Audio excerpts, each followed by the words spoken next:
Hey guys, welcome back to another video. It's your man Jay Will. So a phone that pretty much got overlooked in 2017 by a lot of people is the HTC U Ultra. But still, a lot of people were interested in this device, and obviously I was one of them. I've had this phone now for probably about 9 months or from when it ever launched, and I do use it. And I decided to go ahead and use it regularly, put my SIM card in here, and just see if it can still hold a battery over the last 3 days. You know, are the cameras still good? Things like that. And, you know, I'm happy to report that, yeah, it's still running like a champ. Now, I do have this phone in rotation to do different things on the channel with videos and things like that. But I wasn't regularly using it because I was using like the HTC U 11, which is a newer version of a phone that came out, or just a new version of a new HTC device that came out. But I've been using this, and it still holds a good charge. Camera footage, I tested it out in low light. It's just absolutely fantastic. I was kind of surprised. I was sitting kind of in a dark area. I turned the lights down in the living room, and I just started playing with the cameras. And to my surprise, some of the photos that came out, the bokeh effect that some people think that you can't do, that you need 2 cameras for, you can pretty much do that with any phone. It's just a really good macro shot. You know, that's pretty much really all it is. And this phone actually does that very well. Other than the cameras and the battery, the performance on this thing is actually pretty good. It's still the same. It's HTC's software is something that I really like because it's pretty much a stock feel or stock experience, and there's not much to dislike about this software, personally for me, because it's just a straightforward software and there's not much to it. The cameras though, the software, the battery, the build. Now, some of you guys didn't like the build on here. You know, even I questioned the display when it came to the secondary display up there. And, you know, I just keep my Smartphone Conversations logo up there. But it is very useful because you can get to contacts, get to apps, get your weather. It's pretty much like the V series from LG, and that's a plus.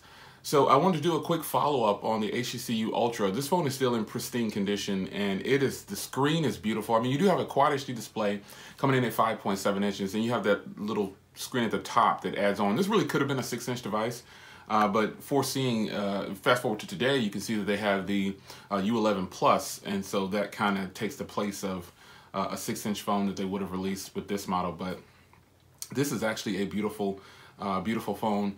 That Quad HD display. The stereo speakers on here are really, really loud. I haven't done a lot of speaker tests, and I kind of got away from doing that, I guess, because even though I have a high-powered microphone, you'll never get the gist of it unless you're in person. So, you know, speaker tests for me and app opening tests, those I kind of strayed away from that and just decided to give you just real-world usage, and that's pretty much all I can give you over video. Had some breakfast, but you know. The phone is good still, and right now you can probably grab this phone for under 400 bucks, and it's still actually better than several other phones out here that are coming out as flagships in 2017.